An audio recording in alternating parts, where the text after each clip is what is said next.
Please stand clear of the closing doors.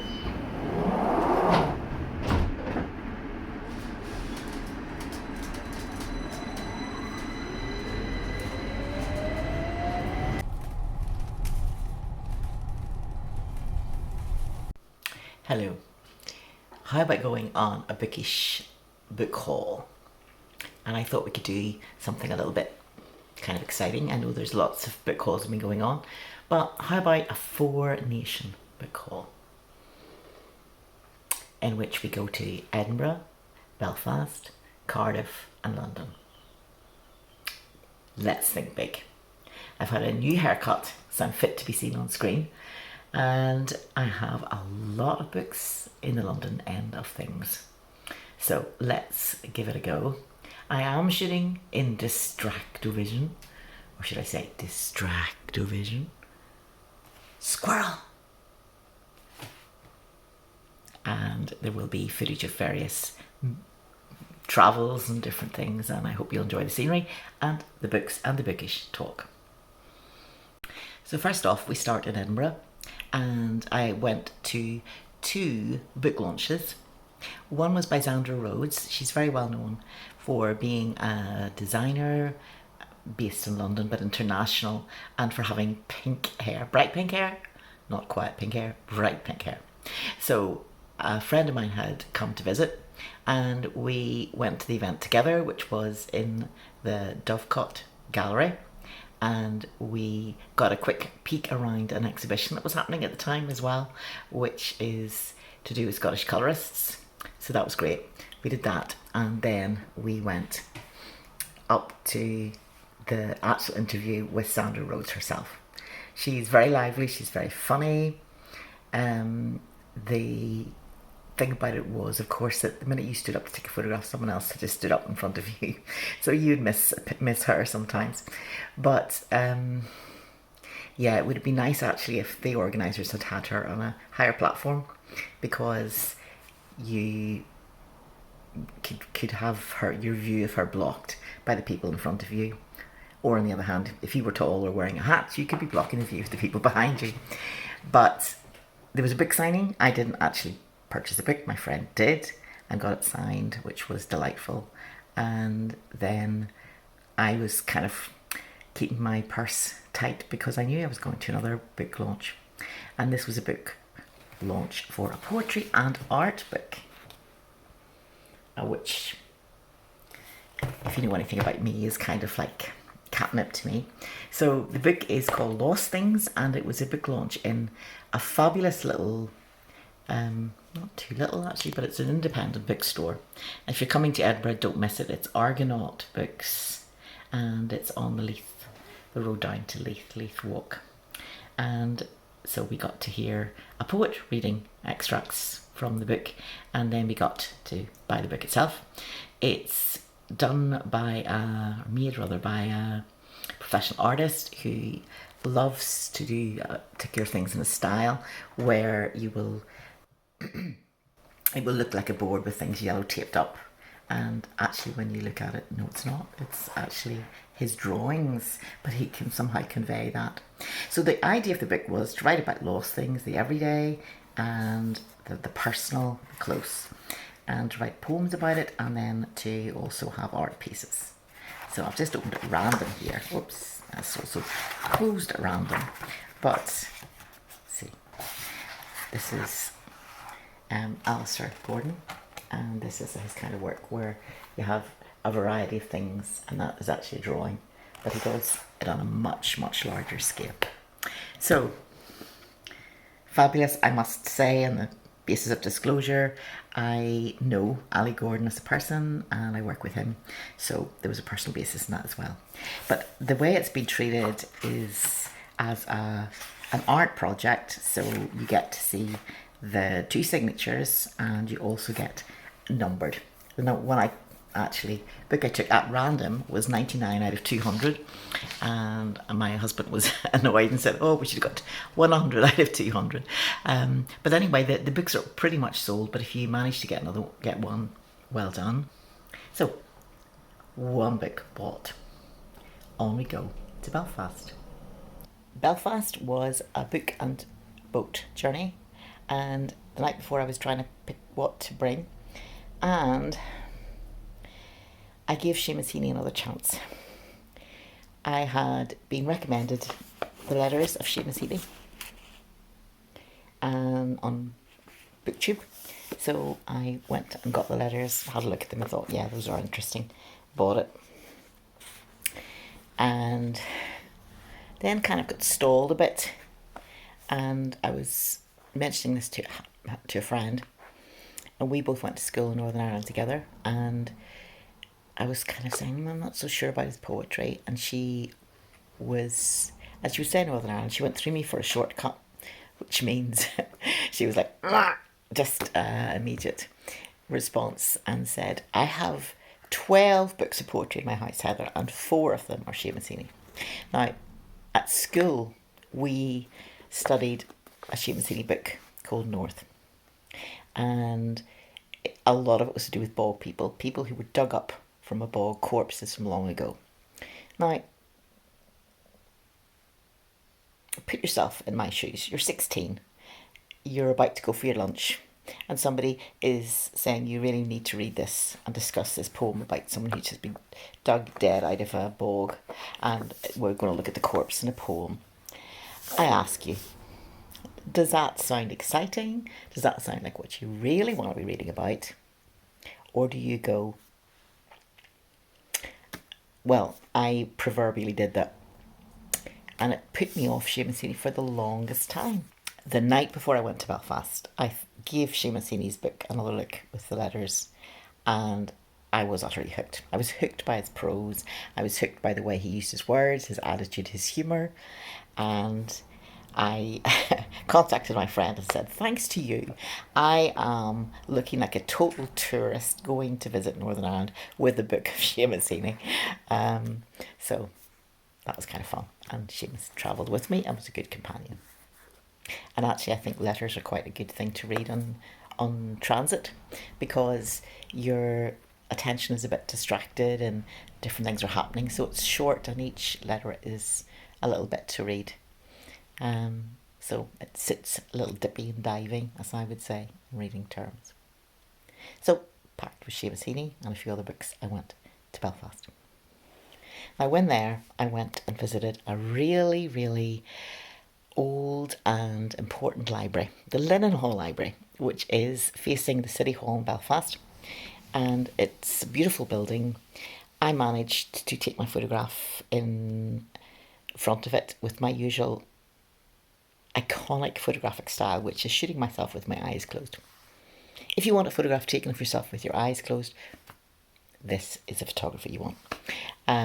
But it was amazing to visit up genuine stone stairs, original ones, and you could see a harp at the top right where the reception was. And I went into the cafe and it was amazing. It was kind of full of Victorian Gothic almost, very elaborate chairs, gilt-edged, and everything very patterned, so it's well worth a look at that. I didn't want to take a photograph because people were there having their quiet time, and that's fine. But I did do a little film of what it's like to walk through it and looking out the window to see the City Hall opposite.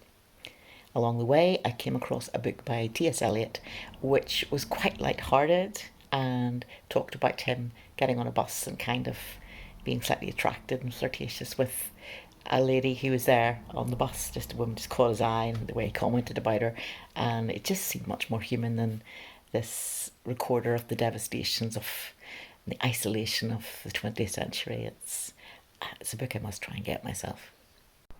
While in Belfast, I also went to a book store and I got a couple of books. Dorothy Sayers' Half His Carcass, which I thought would be a great thing to read on a journey, and it's not, because it's complicated and it's following the story of this character was there at 3 o'clock, but somebody else was there at 2:30, and then down the road Mrs. So-and-so was doing this, and where everybody was, he was involved in the story, so it was a wee bit complicated, but a really good book, Dorothy L. Sayers, and also you get to be with the characters and you get insights into human nature as well, and it's all very smart, so well worth getting, just not to read for travelling. Secondly, Why Are We Artists? 100 World Art Manifestos. And I got that because I'm interested in art and that is challenging the norms, saying something new, and also because I knew I was going to be going to a futurist exhibition in London. But this book actually turned out to be more about lots of art movements worldwide, many of which I was less familiar with because I tend to be more familiar with European and American and British, and this was further afield, but that's great because that's going to cover a gap in my knowledge and will come in useful. And visiting Northern Ireland, of course, does not just have to mean seeing the cranes, famous for the shipbuilding and so on, but also you can go to quieter areas outside of the city where it's beautiful rolling countryside and it's quite restful. Perfect place to read a book. So I recommend, if you're visiting Northern Ireland, do go and visit the countryside and not only the city. Now for Wales. And I went to the Hadai Wales Arts Festival, partly for work, as one of my colleagues was organising it, Nate. And the conference was held in the middle of an exhibition in the gorgeous Urban Crofters Church in Cardiff. And part that I took part in, well, I would go around and have a look at the arts, and it just made such sense to be talking about the arts and actually surrounded by them.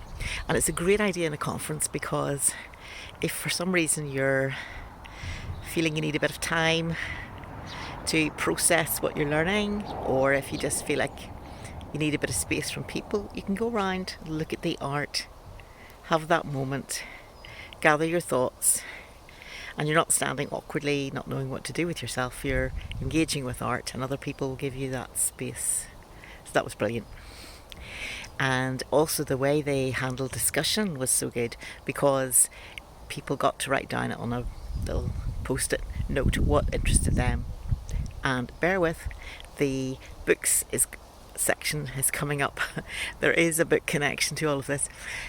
The questions in the group that I was chairing were to do with creativity, how you make your money and fit all the different parts of your life together, and how you keep going. And so I was recommending my two instant go-to books for that, and which are The Daily Habits and also the classic Julia Cameron, The Artist's Way. And really, you could wake me up in the middle of the night and say, quick, recommend the important books for creativity. I would probably say those. I would probably say, The Artist's Way, Julia Cameron, Morning Pages, Artist State, and fall back to sleep again. So it was a joy to recommend those two books again. And that was Wales. On to London. When using the escalator, please stand on the right, on the ground, and if any non-cars that would get caught in the steps.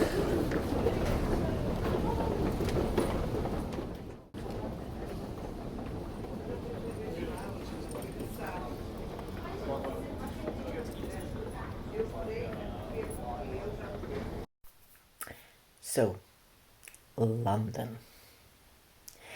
And this is where we get into the very bookish element where the book buying goes on. I love London. I love the bustle. I love the tube, the sounds of it, the movement, the locations, the names, the places just sound so interesting. And I managed to take a photograph of myself in front of a subway sign. My eyes were open. But lamentably, I chose one with the longest name virtually. So, of course, standing in front of the sign, I block it out. Anyway, I'm going to take you with me to Fara Books. Last time I visited Fara Books, I loved it. but I didn't have space to take books away with me because I was travelling by aeroplane. And so, of course, you're a little bit stymied for allowing space for that. This time, I was travelling by train. So I had the same suitcase, but I bought, and I was determined to buy. Fara Books is based in Teddington. It's a charity bookshop, and it is run really well. The shop is well laid out. The staff are pleasant, extremely knowledgeable. Things are tidy, clean, good quality, and there's a good stock. Laid out well. What more could you ask for, really? And good books as well. So, this is the part. You may have fast forwarded just to this part to miss me just talking through the other parts, but that's all right. Here come the books. And here's the book, first of all, The Bit Me, which I made in a separate video about. #authentic. So it's one woman and her channel on Instagram, being authentic, photographs of her and her daughter being together. And it's gorgeous to look at, as you would expect. Lovely photographs. And I was with a friend who was being generous to me in terms of time, but there are some books I might not have.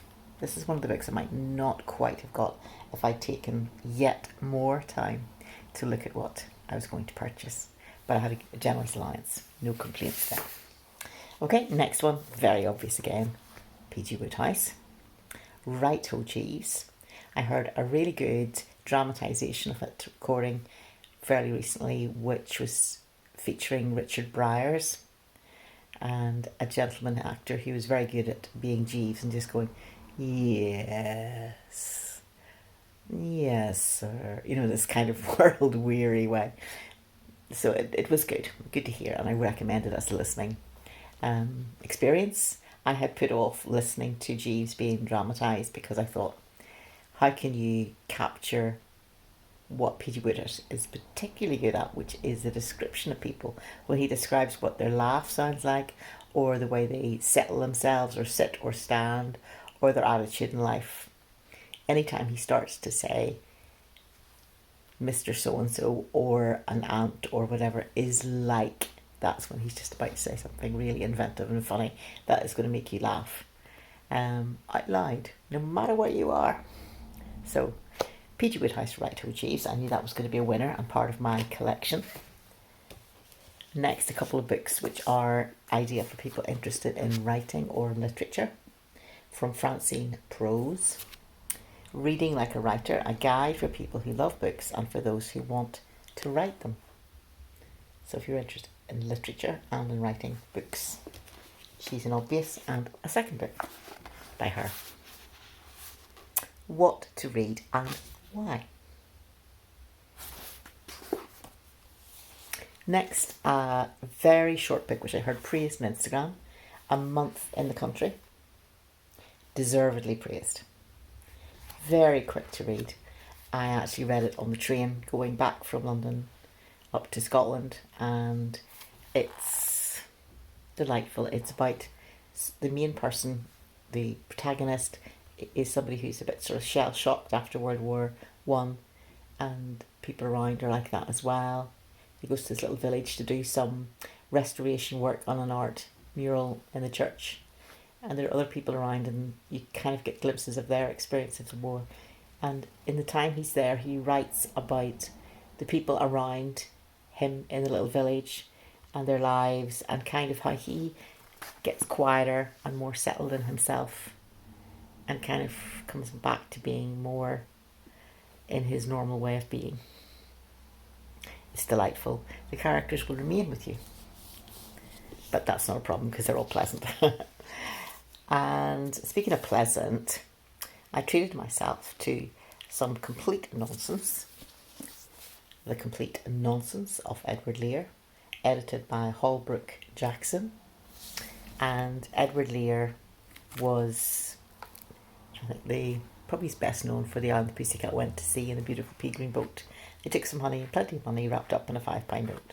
If you remember that, and it's one of the few poems I remember completely, then this is for you. And it's little jokes and stories and lots of limericks, and also illustrated, because he also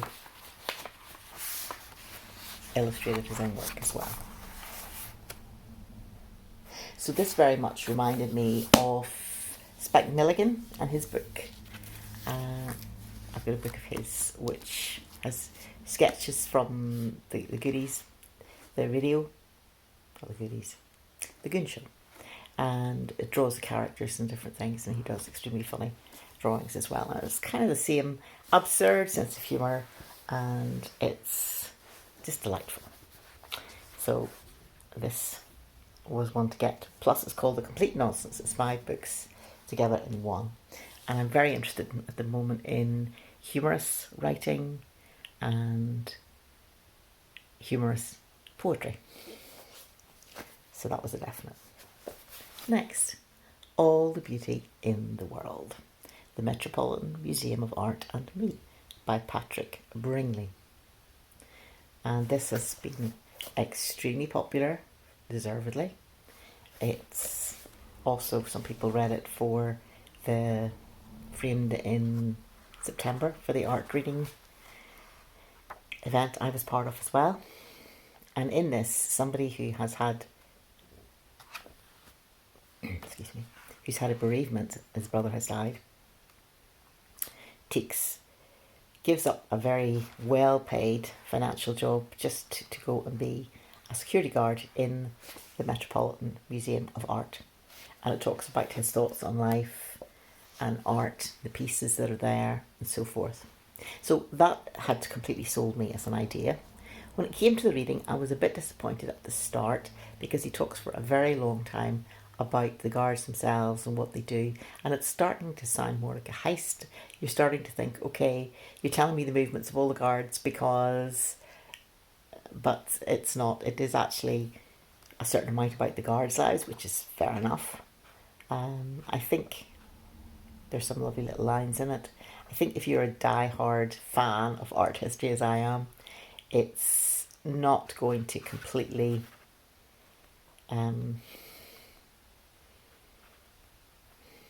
it would be a little bit simplified for you. But for someone who knows nothing about art, it's a great starting place. And someone who's generally interested in art, it would be a really good read as well. I do think if he'd cut back a lot on the writing of the guards themselves, I think it would have been even stronger. Now, a book that is eye candy. I could just sit and look at the cover of that for quite a long time on its own. The Comforts of Home. It's obviously very, very dated. It's from the time whenever the thing to do was to have a cottagey style, but paint the walls white throughout the house, floors white throughout the house, keep everything very simple. But then again, there's nothing necessarily wrong with that. It's just that it has been a trend. I mean, everything is white on white on white. So that is your kitchen is white on white on white on white. And how long a kitchen could remain white on white on white is interesting. But they do tend to have nice soft cushions. If you go to bed at night, you're going to, of course, a white bedroom. So pretty much like this. I do tend to like colour myself, so I'm not sure that this would totally work for me. But the pictures are delightful to look at. You can always get ideas.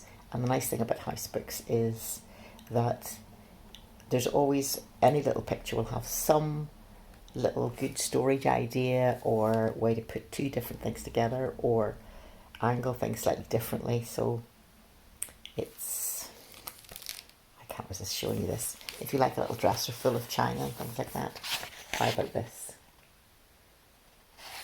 So, a restful, easy book to look at. Now, another history of art book, and to do with Howard Hodgkin, who painted, he's passed away quite recently, large abstracts. Writers on Howard Hodgkin. Howard Hodgkin himself was notorious for not liking to give interviews and not giving information on what he did, how he did it. There was a very good documentary done on BBC just within a few years of his death, where he did actually talk a bit, and he let the interviewer into his studio, and his studio was all the canvases turned towards the wall so that you couldn't see what was on them, and then he would just go over and turn around one that he wanted to add a bit of painting to. Now, being in London, it was a good space to buy books relating to London. This is A Reader's Guide to Writers, London. Okay, so it takes you through the city itself, where it tells the story of different people who lived there, the writers, what books they were writing at the time. So you could literally plan your own holiday in London to be bookish. I'm sure there'll be one or two people watching this that would fancy that. So I looked up where I knew I was going. I was going to be going to the Canonbury Square to see the exhibition of the futurists, the Italian futurists. I looked it up and discovered that Orwell had lived facing the square, and the same square that the Estrick collection faces onto, and had been writing at the time. And so I made a little pilgrimage, and sure enough there was a little plaque right at the square. So it's delightful just to hear what used to happen. There was also a tower nearby, Canonbury Tower, let me see, which I had seen from this book, and it also had different people lived in it. Let me just check that. Canonbury Square, here we go, here's the page showing a picture of George Orwell, and also just off the square there's a very unusual tower which had various writers living in it at various times. Former home of Francis Bacon. Canonbury Tower, originally part of a medieval priory. Philosopher Francis Bacon lived there, later divided into apartments. The poet and playwright Oliver Goldsmith moved into one of them in 1762 and wrote The Traveller, or a prospective society there. The poem was greatly admired by Samuel Johnson, who contributed a few lines. The American humorist Washington Irving, mainly remembered now for his tales Rip Van Winkle and The Legend of Sleepy Hollow, lived in the tower in the early 19th century. So, now talking about the square, Evelyn Waugh was living at number 17A when his first novel, Decline and Fall, was published in 1928. The square had changed a little when George Orwell moved into number 27B in late 1944, after he was bombed out of his previous home at Mortimer Crescent in Meadowvale. The flat in Canonbury Square was on the third floor, an awkward location for Orwell and his wife Eileen, who had recently adopted a baby boy, Richard. Orwell seems to have been happy in the flat, taking particular pleasure in inviting friends to high tea, where he would indulge in his own favourite food: huge oily kippers, scones, Cooper's Oxford marmalade, and very strong tea, which he poured from a massive teapot. There you go, sign of the times. So, now the one thing about this book that I got is the problem with all books from second-hand bookshops is that it's quite old, so it is out of date. It was published in 2001, so it's 24 years old, and a lot more has happened since then. And London. Rhyming slang. I got a dictionary of rhyming slang by Julian Franklin. Lovely old book, mostly Cockney, some Australian, some allegedly American. I love this one, Joy of My Life, meaning wife. So it's a rhyming thing. It's kind of like a pun almost. And the other one was Johnson Hicks 6, and it said that he was such an unpopular person, Joyson Hicks, an attitude towards the general public, and was so very unpopular that his name was used in some most uncomplimentary settings. So this book was published in 1960, so it's quite dated, a little bit yellowed. But the amazing thing is that it talks in one place that the Cockney rhyming slang for street is wheat, field of wheat, I think it was. And that's exactly what it reminded me of Auden's poem, which starts off and says that he was out for a walk in the city, and all the people looked like fields of wheat. I thought, oh, I wonder was he aware of that Cockney rhyming slang? And then because it's Auden, he probably was. So this is maybe a place you can find unusual language to put into your poetry. Having delighted myself in Fara Books, I popped round to a little charity shop nearby.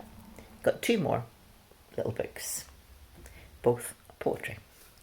I got the Penguin book of satirical verse. You can just see that it's much older and not as good a nick as the other books in Fara. And finally, The World Split Open, Women Poets, 1552 to 1950, edited and introduced by Louise Bernacar. Now, I paused about this one. It is old. The pages felt kind of tight. And sure enough, it has come to grief. But I felt that since I'm putting together a poetry library of my own, this was essential to have. It's kind of ironic that it's called The World Split Open and that the book itself has split. But there are plenty of interesting poets, and that gives me something to read from on Poetry Thursday. So, time to go home, back to Scotland, and time to say goodbye to you. I hope you've enjoyed this book haul. I look forward to seeing yours.